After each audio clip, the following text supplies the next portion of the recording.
Arrestohen 5 persona të dyshuar për krim të organizuar, drogë dhe pastrim parash gjatë operacionit të koduar White Star i realizuar nga Policia e Kosovës, por morën pjesë edhe përfaqësues të Europolit, si dhe autoritete nga Belgjika, Franca dhe Holanda, të cilët bashkë me prokurorinë e rastit kanë monitoruar zhvillimin e aksionit.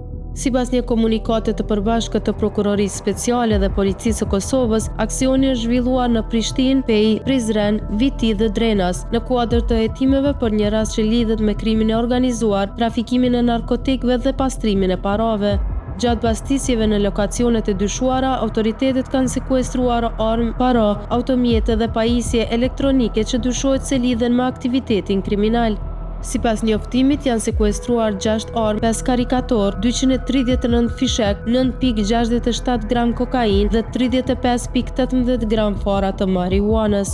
Po ashtu, policia ka konfiskuar 7.595 euro para të gatshme, 10 automjete, një motociklet, 25 telefona mobil, 10 kompjuter, 13 USB, një DVR dhe 16 orë dore.